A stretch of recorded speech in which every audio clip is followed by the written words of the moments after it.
রাধে রাধে বন্ধুরা, কেমন আছো তোমরা সবাই? আশা করছি ভালো আছো। তো আজকে আমি রেডি হয়ে বেরিয়ে পড়েছি আমাদের যে বুলবুলচন্ডী মদনমোহন মন্দির আছে সেখানে যাওয়ার উদ্দেশ্যে। সেখানে আসছিল প্রভু শ্রী নিত্যানন্দ গোস্বামীর 12তম মৃত্যুবার্ষিকী। সেই উপলক্ষে 64 মহামন্ত্রের ভোগের আয়োজন করা হয়েছিল। আমার তো গিয়ে সেখানে একদম চক্ষু চড়ক গাছ। গত 2 বছর থেকে কিন্তু আমি এই মন্দিরে যাচ্ছি, কিন্তু আমি এত লোকের সমাগম এই প্রথমবার কিন্তু আমার চোখে পড়লো। তারপর সেখানে গিয়ে তো দেখি ভোগ শুরু হয়ে গিয়েছে। আর এদিকে কি সব যেন রিচুয়ালস চলছে, যেহেতু আমি অনেকক্ষণ লেটেই গিয়েছিলাম সেখানে, তাই মানে কি হচ্ছে বুঝতে পারছিলাম না, কিন্তু সবটা বেশ দেখতে ভালোই লাগছিল।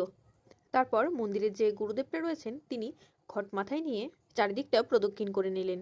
তার সঙ্গে কিন্তু গুরুমাও ছিলেন। তারপর আমরা সবাই মিলে 64 মহামন্ত্রের ভোগ কিন্তু দর্শন করলাম। ভোগ দর্শন করে আমি তো পুরোই মুগ্ধ হয়ে গিয়েছিলাম।